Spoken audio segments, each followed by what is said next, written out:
So unfortunately, the video I had planned today has been sidetracked. Unfortunately, um, the video I really wanted to do, we talked about it this week, was we had a comment. And for the life of me, I can't find the comment, and I'm so annoyed. Um, the comment was from a Brexiteer about the Australian trade deal, saying how wonderful, how fantastic this trade deal would be, how it would bring in, apparently, all this money. Again, didn't cite any sources, you just said it would be wonderful. And I'm annoyed I can't find it.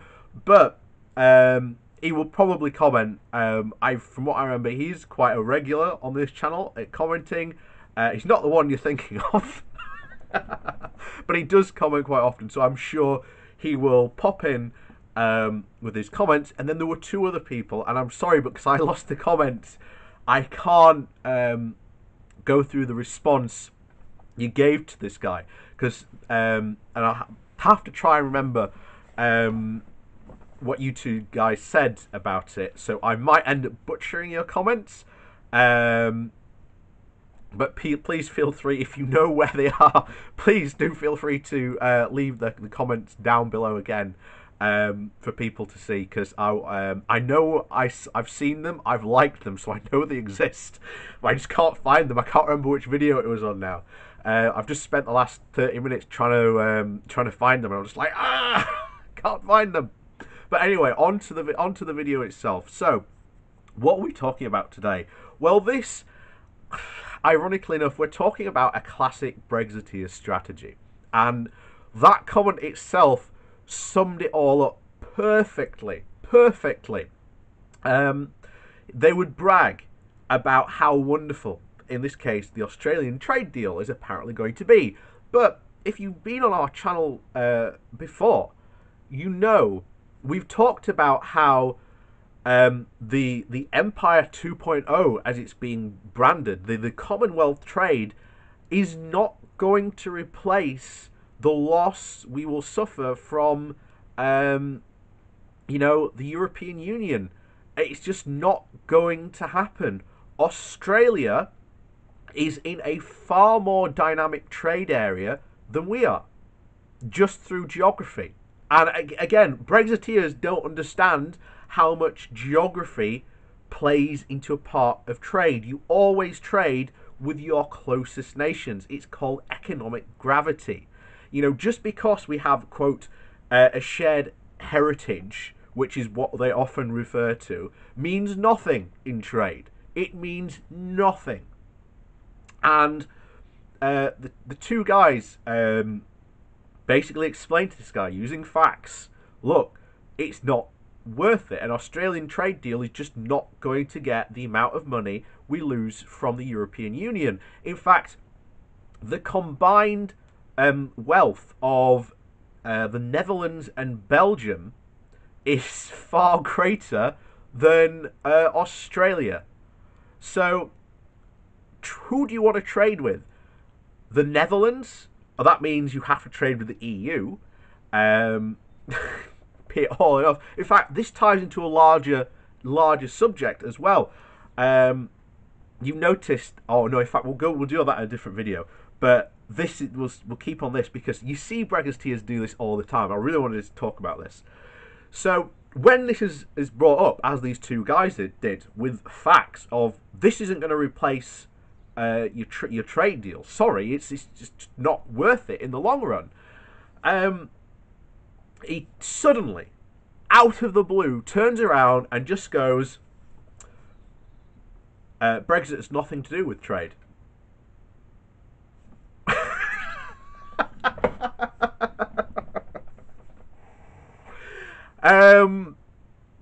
Okay, wrong. Brexiteers will constantly bang on about trade and how good apparently it is going to be because we've left the European Union. This was a core platform before the referendum and during the referendum, and they haven't shut up about how apparently joining the WTO, even though it is literally falling apart at the seams, is going to be. But there you go. And this is the classic tactic. Now, I don't think it is what they call a Mott and Bailey strategy. I'll quickly go over what that is, but it's very similar to one. So a Mott and Bailey, if you don't know what one is, it's a type of castle. It has a giant outer wall with a central keep surrounded by another wall, and the keep is probably on the hill.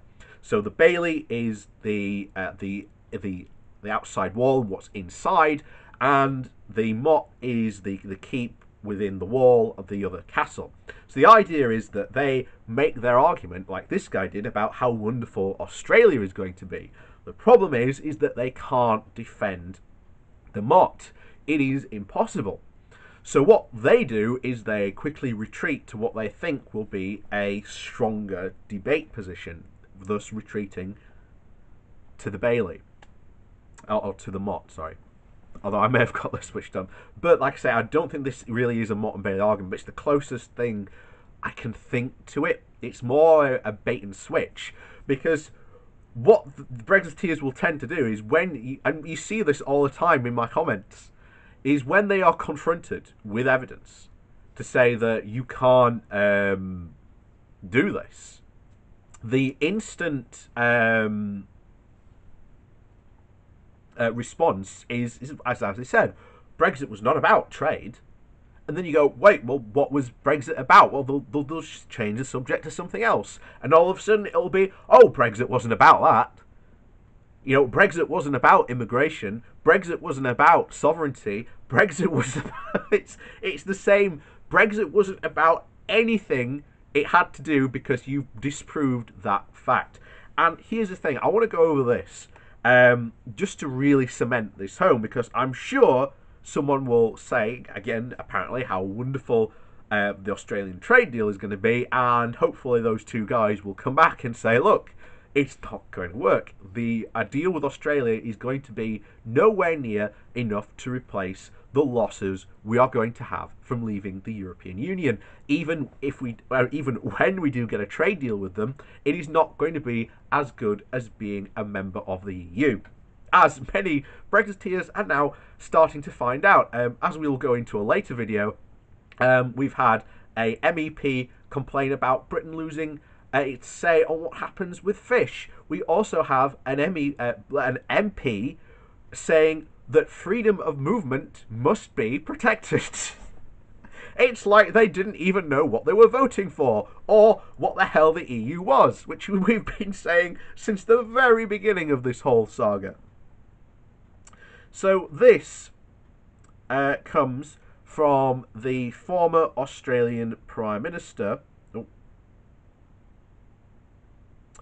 basically saying that we are not a substitute for the EU. Which is true.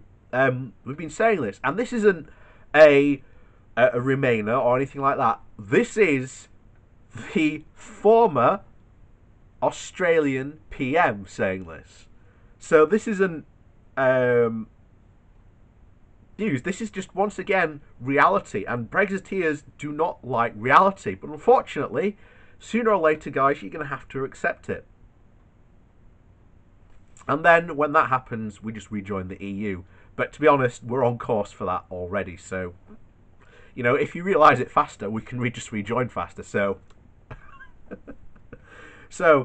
we are not a substitute for the EU. Former Australian PM exasperation over post-Brexit trade deals. So, former Australian Prime Minister Malcolm Turnbull has expressed his exasperation over Britain's attempts to negotiate trade deals after Brexit. Nope. Hang on, when it loads. Oh no, here it is. Turnbull was asked about comments by his predecessor Kevin Rudd back in 2019 about post-Brexit trade deals, in which he said, and it's quoted, for the UK to substitute European trade with Commonwealth trade is utter bollocks. That is Kevin Rudd, who is, I believe, a former Prime Minister, I think he was. Anyway, high up in the government, probably was the Prime Minister at some point of Australia.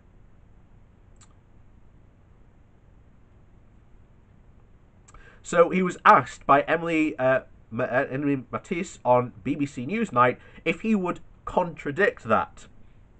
Turnbull said that he would express it differently, but didn't dispute the comments. He said, "The reality is that half of your trade, more or less, goes to the European Union. Britain's trade with Australia is a very small percentage, as it is indeed with Canada and the other countries in the Commonwealth. The reality is, we in Australia wish Britain the very best. We are great friends. When I was PM and the Brexit vote was carried, I immediately said to David Cameron and then to his successor Theresa May that we will a free trade deal, will do a free trade deal with you, and we look forward to it. But it is not a substitute for the European Union. The problem that Britain faces today is simply this. In an age of rising protectionism, the United Kingdom has chosen to walk out on the biggest free trade area in the world, and its economic prospects and trade prospects now depend on cutting new and better deals with a whole range of countries, not least it's the EU itself, and so it is a challenging time for them." And that is exactly what we've been saying all along. This is just someone in a foreign country, guys, that you hope to get a trade deal with. It ain't gonna happen.